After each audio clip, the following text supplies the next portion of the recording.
Hello everyone, blessed morning po, and we're back here at the farm. And kahapon kinabit ko yung wire mesh na in-order ko. Kaya nga lang, nabanggit ko sa past videos ko na umorder ako pansamantala ng dalawa na wire mesh.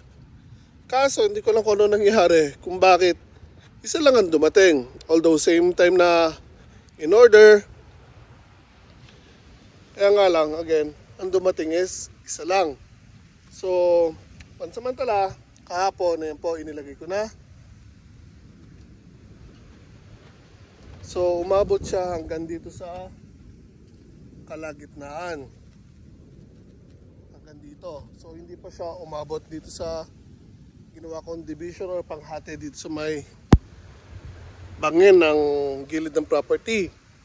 So, hindi ako makakapag-umpisa ng pagtatanim agad, not unless na dumating yung isa pang in-order ko na wire mesh. Kasi kahit kung mag-uumpisa agad ako itanim yung mga pinamili ko, tapos papasok naman yung mga baboy na mo dito, mababaliwala lahat ng pagod ko. So wala akong magagawa. For the meanwhile, tatalian ko itong mga kinabit ko na wire mesh kasi kinabit ko lang sila kahapon, pero hindi pa sila naka-finalize ng tali ng alambre. Naka-hold lang sila para may pwesto natin. So today, lalagyan ko na maraming wire yan para hindi na po gumalaw yan. Then later today, kung makita nyo, meron po silang gap sa baba. Kasi ito po yung level ng lupa, pero yung kahuhukin ng baboy damo, soil erosion, po nagkaroon po ng gap dito. So tatambakan po natin ng mga bato yan. So marami tayong bato dito sa property. Hakutin natin yung mga kinuha natin dito sa gitna ng garden, then isasalansan natin ng maayos dito para po maiwasan ng again yung soil erosion. Tapos ma-prevent din yung mga baboy sa pagpasok dito sa loob ng garden natin. So yung kulang na wire mesh, hindi ko alam kung kailan darating. Wala man tayong magagawa kung hindi magantay. So habang inaantay ko rin dumating yung kulang, so I think from here sakto lang yung isa pa hanggang sa dulo.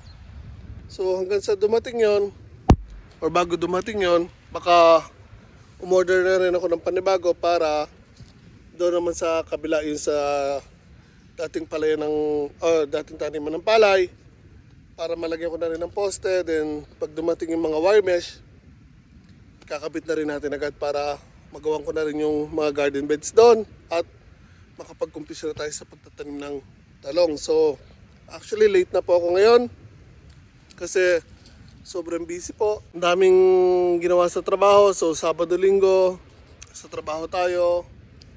Then nagkaroon lang tayo ng free time this week. Kaya ito sasamantalay natin. Totally rush lahat ng ginagawa ko. So weekdays, sumaglit ako dito, binungkal ko itong lupa. Nilagyan ko lang ng bako doon para tignan kung saan ko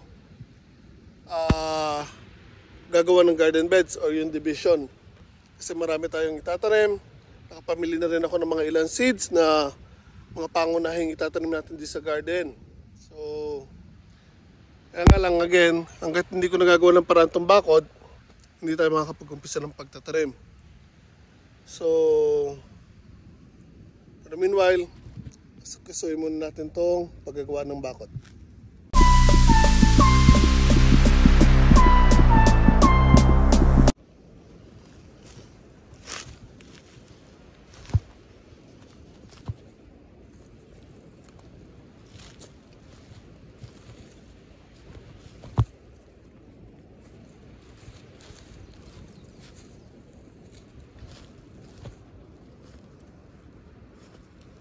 So kahapon dito ko natapos sa paglalagay ng alambre o pagtatali nitong wire mesh. Kaya from here, dun sa dulo, tapusin lang natin today. Then lalagyan natin ng mga bato dito po sa baba.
Medyo matarik na masyado dito. Doon tayo sa loob magtali.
Okay. Okay guys, so katatapos lang natin lagyan ng mga alambre, yung wire mesh po natin. So tulad po ng sabi ko kanina, wala po tayong magagawa hanggat hindi po dumadating yung isa pang in-order natin. So for the meanwhile, itong ilalim niyan, lalagyan po natin ng mga bato. Tatambakan po natin yan, then later on, papantayin natin yung lupa dito.